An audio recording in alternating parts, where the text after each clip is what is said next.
Hello friends, आज आप सभी का आपके अपने YouTube channel NR of nursing में। और आज हम बात करने वाले हैं यूट्राइन प्रोलैप्स के बारे में, जिसमें हम देखेंगे कि यूट्राइन प्रोलैप्स किसे कहते हैं, इसके क्या कॉम्प्लिकेशन होते हैं और साथ ही हम देखेंगे इसके स्टेज के बारे में। तो अगर हम बात करते हैं कि यूट्राइन प्रोलैप्स किसे कहते हैं, तो जैसे यहाँ पे वर्ड दिया है यूट्राइन। यूट्राइन का मतलब होता है यूट्रस या गर्भाशय, साथ में वर्ड है प्रोलैप्स। तो प्रोलैप्स का मतलब होता है किसी भी अंग का अपने स्थान से हटना। तो जो गर्भाशय है वो अपने स्थान से हट रहा है, इसी को हम कहना है यूट्राइन प्रोलैप्स। एक नॉर्मल भाषा में हम कह सकते हैं कि जो महिला होती है, महिला की जो बच्चेदानी या फिर जो गर्भाशय होता है, अगर वो अपने स्थान से हट जाता है, खिसक जाता है या फिर सरक जाता है, तो उसी को हम कहते हैं यूट्राइन प्रोलैप्स, मतलब गर्भाशय का अपने स्थान से हटना। ये किस वजह से होता है? इसके बहुत सारे कारण होते हैं। इसका कॉमन सा कारण होता है, बहुत ही ये फीमेल्स में देखने को मिलता है कि जिन महिलाओं का मेनोपॉज हो चुका है, मतलब जिनका जो पीरियड्स है या फिर जो माहवारी है वो बंद हो चुकी है, उन महिलाओं में यूट्राइन प्रोलैप्स अधिक देखने को मिलता है। इसके अलावा ऐसी महिला जिनकी 2 से 3 बार डिलीवरी हो चुकी है, उन महिलाओं में भी यूट्राइन प्रोलैप्स देखने को मिलता है। नेक्स्ट अगर हम बात करें कि ये कितने स्टेजेस के होते हैं, तो इसके 4 स्टेज होते हैं। हर स्टेज में इसकी जो सिवियरिटी होती है वो बढ़ती जाती है, जैसे first stage, second stage, third stage, इसी तरह से जितने भी इसके स्टेज होते हैं ये इसकी सिवियरिटी को दिखाते हैं। उसी के आधार पे जो फीमेल्स होती हैं उनका ट्रीटमेंट किया जाता है। तो अगर हम बात करते हैं यूट्राइन प्रोलैप्स की, तो इससे पहले हम थोड़ा सा इसको फिगर के थ्रू देख लेते हैं। तो जैसे अगर ये क्या है, ये ब्लैडर है, ये ब्लैडर है।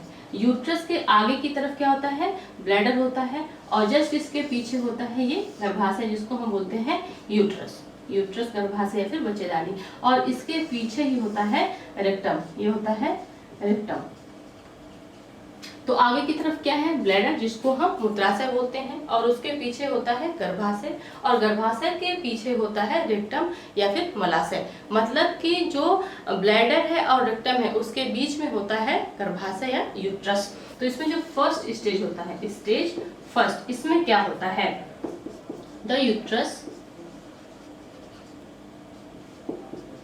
Is in the upper half of vagina. मतलब कि जो गर्भाशय है वो वजाइना का जो अपर वाला हाफ पार्ट होता है वहां पे सिचुएटेड होता है। अब यहाँ पे क्या है, ये गर्भाशय है और यहाँ से क्या होती है? वजाइना होती है। यहाँ पे वजाइनल ओपनिंग मान लेते हैं कि यहाँ पे वजाइनल ओपनिंग होती है। तो अब यहाँ पे ये क्या है, ये एक नॉर्मल कंडीशन होती है। इसमें जो ट्रीटमेंट होता है, किसी भी तरह का मेडिकेशन होता है, उसकी कोई जरूरत नहीं पड़ती है। अगर फीमेल को फर्स्ट स्टेज यूट्राइन प्रोलैप्स है तो उसमें किसी भी तरह की कोई दवा की जरूरत नहीं पड़ती है। अगर फीमेल थोड़ा सा एक्सरसाइज करे तो फिर उसके लिए कोई समस्या नहीं होगी, कोई दिक्कत नहीं होगी, वो अपने आप ठीक हो जाएगा। नेक्स्ट इसमें स्टेज सेकेंड में क्या होगा? Stage second, the uterus has now descended into the opening of vagina. मतलब कि जो गर्भाशय होगा अब वो कहाँ पे पहुंच जाएगा? Opening of vagina. डिसेंडिंग दिया है मतलब कि नीचे आना। गर्भाशय ऊपर से अब क्या हो जाएगा? सरक जाएगा, और नीचे आके कहाँ पे आ जाएगा? जो ओपनिंग होती है किसकी? वजाइना की। वजाइना की ओपनिंग में ये पहुंच जाएगा। तो जैसे अगर हम यहाँ पे देखें तो ये क्या है? ये वजाइनल ओपनिंग है, यहाँ पे वजाइनल ओपनिंग है। तो अब गर्भाशय ऊपर से सरकेगा तब यहाँ तक पहुंच जाएगा। अब गर्भाशय अगर ऊपर से इतना सरक रहा है तो अब ये जो सरक के इसकी जो पोजीशनिंग है, ये क्या है? ये चेंज हो रही है। नीचे से सरक के जो ये ओपनिंग होती है इसमें आ जाता है। इस तरह से गर्भाशय हो जाता है और यहाँ से ये खसक जाता है। अब इसकी जो पोजिशनिंग होगी वो कैसी होती है? वो कुछ इस तरह से होती है। इसकी पोजिशनिंग कुछ इस तरह से होती है। ये वजाइना में इंटर कर जाता है, उसकी जो ओपनिंग होती है उसके थ्रू क्या हो जाता है? ये अंदर आ जाता है। मतलब कि ये एक तरह से यहाँ से क्या हो रहा है? अपने स्थान से हट रहा है, और यहाँ पे क्या है? लटक रहा है, सरक रहा है, जो भी है। तो ये कब होता है? ये सेकेंड स्टेज में होता है। ये जो कंडीशन है या फिर ये जो पोजीशनिंग है गर्भाशय की, ये अधिकतर उन फीमेल्स में देखने को मिल जाती है जिन फीमेल्स का 2 से 3 बार डिलीवरी हो चुकी है। ये भी एक नॉर्मल सी कंडीशन होती है। इसमें भी किसी भी तरह के मेडिसिन की या फिर किसी भी तरह की ट्रीटमेंट की जरूरत नहीं पड़ती है। इसको भी फीमेल्स अपने आप ही खुद से ट्रीट कर सकती हैं अगर वो थोड़ा बहुत एक्सरसाइज करती हैं, अपने आप को फिट रखती हैं। तो सेकंड स्टेज में भी जो यूट्रस है उसमें जो यूट्राइन प्रोलैप्स होता है वो बहुत ही माइल्ड होता है। नेक्स्ट अगर हम बात करते हैं स्टेज थर्ड की, तो स्टेज थर्ड में क्या होता है? The uterus has protruded out of vagina. अब यहाँ पे कह रहा है थर्ड स्टेज में कि जो यूट्रस होता है ये वजाइना के थ्रू बाहर आ जाता है, बाहर दिखने लगता है, क्योंकि यहाँ पे दिया है प्रोट्रूडेड आउट ऑफ वजाइना, मतलब कि वजाइना से बाहर आना। इसका जैसे अगर हम देखें तो ये क्या है, ये वजाइना है। अब हमने देखा था कि सेकंड स्टेज में क्या था कि जो वजाइनल ओपनिंग है वो इसमें इंटर कर जा रहा है यूट्रस ऊपर से खिसक के। अब थर्ड स्टेज में क्या होगा कि अब ये इतना खसक जाएगा कि ये वजाइनल रूट से बाहर दिखने लगेगा। तो अब इसकी जो पोजिशनिंग होगी वो कैसी होगी? थर्ड स्टेज में जो गर्भाशय होता है उसकी जो पोजिशनिंग होती है वो कुछ इस तरह से हो जाती है, कुछ इस तरह से हो जाती है। वो वजाइना से बाहर निकला रहता है और ऊपर से क्या होता है, ये खसक जाता है। यहाँ का जो स्पेस होता है ये खाली हो जाता है, गर्भाशय नीचे खसक के जो वजाइना होती है उसके थ्रू बाहर आ जाता है और दिखाई देने लगता है। नॉर्मली अगर देखा जाए तो बहुत सी ऐसी फीमेल्स की कंप्लेन रहती है कि उनकी बच्चेदानी बाहर निकली हुई है। जब भी वो बैठती हैं उठती हैं उस दौरान उनको महसूस होता है कि कुछ उनके वजाइना से बाहर निकला हुआ है। तो अब यहाँ पे ट्रीटमेंट की जरूरत पड़ती है। यहाँ पे कुछ ऐसे इक्विपमेंट है जिनका यूज किया जाता है गर्भाशय को अंदर करने के लिए। इसके बारे में हम पढ़ेंगे, लेकिन जब हम देखेंगे इसके ट्रीटमेंट के बारे में उस वीडियो में। तो जो थर्ड स्टेज होती है इसमें फिर ट्रीटमेंट की जरूरत पड़ती है, क्योंकि गर्भाशय बच्चेदानी से बाहर आ जाता है। नेक्स्ट इसमें अगर हम फोर्थ स्टेज की बात करें, स्टेज 4, तो इसमें क्या होता है, the uterus completely out of vagina, मतलब कि जो गर्भाशय होगा वो पूरी तरह से वजाइना से बाहर आ चुका होता है, कुछ इस तरह से दिखता है। इसी को हम बोलते हैं यूट्राइन प्रोलैप्स। तो यूट्राइन प्रोलैप्स में 4 ऐसी स्टेज होती हैं। इन्हीं स्टेज के आधार पे ही यूट्राइन प्रोलैप्स को हम देखते हैं और उसी के आधार पे उसका ट्रीटमेंट किया जाता है।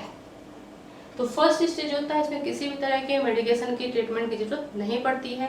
सेकेंड स्टेज है, इसमें भी मेडिसिन की जरूरत नहीं पड़ती है, किसी ट्रीटमेंट की जरूरत नहीं पड़ती है। अगर फीमेल नॉर्मल से कुछ एक्सरसाइज होते हैं अगर उनको करती है तो वो यूट्राइन प्रोलैप्स से खुद को बचा सकती है। नेक्स्ट अगर थर्ड स्टेज की बात करें तो थर्ड स्टेज में अब जो गर्भाशय होता है वो इतना ज्यादा खसक जाता है कि वो बच्चेदानी जो है वो बाहर दिखने लगती है, वजाइना से वो बाहर दिखने लगती है। तो इस दौरान अब ट्रीटमेंट की जरूरत पड़ती है। नेक्स्ट अगर हम फोर्थ स्टेज की बात करें तो उस दौरान सिर्फ लास्ट ऑप्शन बचता है ऑपरेशन का, क्योंकि बच्चेदानी बहुत ज्यादा बाहर आ चुकी होती है, गर्भाशय अपने स्थान से बहुत ज्यादा खसक चुका होता है। तो उस दौरान हम उसको किसी भी तरह के ट्रीटमेंट से ट्रीट नहीं कर सकते, उसमें ऑपरेशन करवाना पड़ता है। तो 4 स्टेज होती है और इन्हीं के आधार पर यूट्राइन प्रोलैप्स की सीवियरिटी को देखा जाता है। नेक्स्ट अगर हम बात करें इसके कॉम्प्लिकेशन की, तो अगर हम देखते हैं इसके कॉम्प्लिकेशन, तो इसमें 2 कॉम्प्लिकेशन देखने को मिलते हैं। फर्स्ट होता है सिस्टोसेल एंड सेकेंड होता है रेक्टोसेल।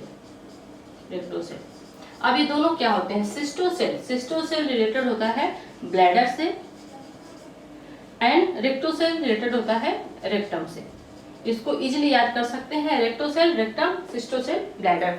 अब इसमें होता क्या है, अगर हम बात करते हैं सिस्टोसेल की, जैसे ये क्या है, ये ब्लैडर है, इसके पीछे क्या है, ये यूट्रस है और ये रेक्टम है, और यहाँ पे होती है वजाइना, यहाँ पे होती है वजाइना।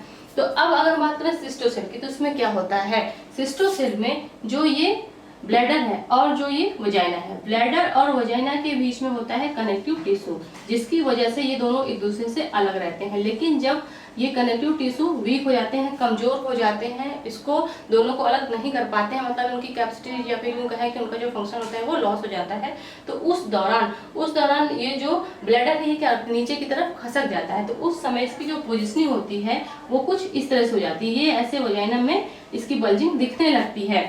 नेक्स्ट अगर हम बात करते हैं रेक्टोसेल की, तो रेक्टोसेल में क्या होता है, अब यहाँ पे ये जो रेक्टम है ये प्रोलैप्स करेगा, ये अपने स्थान से हटेगा, तो यहाँ पे भी कनेक्टिव टिश्यू होते हैं।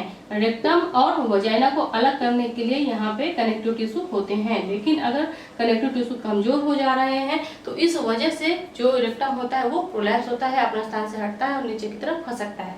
जब ये नीचे की तरफ खसकता है तो ये वजाइना के एरिया को इस तरह से ऑक्युपाई कर लेता है, इसकी जो बल्जिंग होती है इस तरह से वजाइना में दिखती है। तो जो ये कॉम्प्लिकेशन है ये देखने को मिलते हैं अगर यूट्राइन प्रोलैप्स है उस दौरान, क्योंकि जब यूट्रस प्रोलैप्स होता है तो जो भी इसके साइड में आसपास जो ऑर्गन है वो भी प्रभावित होते हैं। तो जब यूट्रस अपने स्थान से हटेगा तो ये जो ब्लैडर है या फिर जो ये रेक्टम है, इनमें भी ये कॉम्प्लिकेशन देखने को मिलता है। मे भी ऐसा हो सकता है, ये कोई जरूरी नहीं है कि 100% ऐसा हो ही कि अगर यूट्राइन प्रोलैप्स हो रहा है तो सिस्टोसेल और रेक्टोसेल भी हो, लेकिन ये देखने को मिल जाता है किसी किसी केस में। तो आज हमने देखा कि अगर यूट्राइन प्रोलैप्स हो रहा है तो उसमें कितने स्टेज होती हैं और कौन कौन से कॉम्प्लिकेशन होते हैं, यूट्राइन प्रोलैप्स किसे कहते हैं। नेक्स्ट वीडियो में हम देखेंगे इसके कारण के बारे में। तो मिलते हैं अगली वीडियो में, तब तक के लिए थैंक यू सो मच।